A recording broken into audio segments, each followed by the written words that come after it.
প্রতিদিন ফেসবুকে, আল্লাহর কসম, আল্লাহর ঘরে বসে বলছে, আপনি ফেসবুকে যতটুকু সময় দেন ততটুকু সময় এক্সক্লুসিভলি ফেসবুকে যেরকম একেবারে আপনি এডিক্টেড হয়ে দেন, এতটুকু সময় আল্লাহকে দিলে আল্লাহর ওলি আপনি হয়ে যাবেন।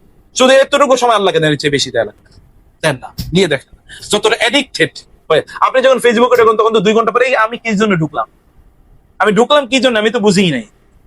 এরকম হয় না?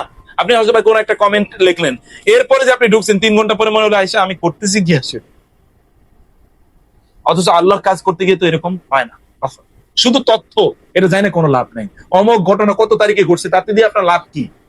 কোরআনে আল্লাহ তাআলা একটা ডেটও বলেছে, কেউ বলতে পারবে কোন ডেট আছে কোরআনে? কোন ঘটনা কয় তারিখে ঘটছে এমন কোন ঘটনা আছে? কিচ্ছু খুঁজে পাবেন না।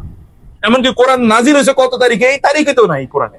আমরা হইলে তো ওইখানে লেখা রাখি এটা এত তারিখের এত মিনিটে আমি লেখাটা শেষ করছি। কোরআনে কোন তারিখে নাজিল হয়েছে এটা পর্যন্ত নাই। লাইলাতুল কদর, এবং এটা কি লাইলাতুল কদর আপনি জানেন, এটা কিন্তু নাকেরা। লাইলাতুল কদর এদাফার কারণে এটা মারিফা হয়ে গেছে, কদরের রাত। এবং কদরের রাত কোনটা এটা তো রাসূল সাল্লাল্লাহু আলাইহি ওয়াসাল্লাম বলেছেন এটা 21 এবং শেষের 10। রাসূল সাল্লাল্লাহু আলাইহি ওয়াসাল্লাম কবে জন্ম নিয়েছেন এইটাই তো হটলি ডিবেটেবল ইস্যু, যে তিনি কবে জন্ম নিয়েছেন। অতএব ডেট তারিখ আমাদের জন্য কিচ্ছু না। এই জন্য কোরআনে শুধু স্টোরি বলা হয়েছে, হিস্টোরি নাই, কোনো ইতিহাস নাই। দেখেন না নবী রাসূলদের গল্প এতটুকু আল্লাহ তাআলা বলছেন, কেন বাকি কথা কেন বলেন?